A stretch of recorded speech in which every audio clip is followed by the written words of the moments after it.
కొత్త రేషన్ కార్డులకు దరఖాస్తులు మీ సేవ ద్వారా స్వీకరణ గ్రామ బస్తీ సభల ద్వారా కార్డుదారుల ఎంపిక. మీరు చూసుకుంటే రాష్ట్ర వ్యాప్తంగా ప్రస్తుతం 89.9 లక్షల రేషన్ కార్డులు అయితే ఉన్నాయి. సో అందువల్ల రేషన్ కార్డులకు సంబంధించి మళ్ళీ దరఖాస్తులు అయితే తీసుకుంటూ ఉన్నారన్నమాట. రాష్ట్రంలో కొత్త రేషన్ కార్డుల పంపిణీకి సంబంధించి మళ్ళీ స్టార్ట్ చేశారు కాబట్టి దీనికి సంబంధించి అప్లికేషన్స్ అనేవి మళ్ళీ మీ సేవల ద్వారా తీసుకోవాలని భావిస్తున్నారు.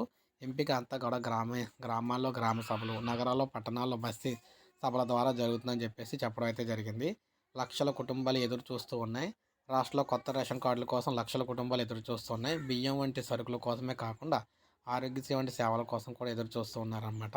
రాష్ట్ర ప్రభుత్వం ఇటీవల 5 లక్షల నుంచి 10 లక్షలకు ఆరోగ్యశ్రీకి సంబంధించి డబ్బులు అయితే పెంచింది. అయితే మొత్తం మీద చూసుకుంటే మార్పులు చేర్పులకు సైతం కూడా అవకాశం అయితే కల్పిస్తున్నారు. దాదాపు 11 లక్షల దరఖాస్తులు అయితే వచ్చినాయి అనమాట గతంలోని.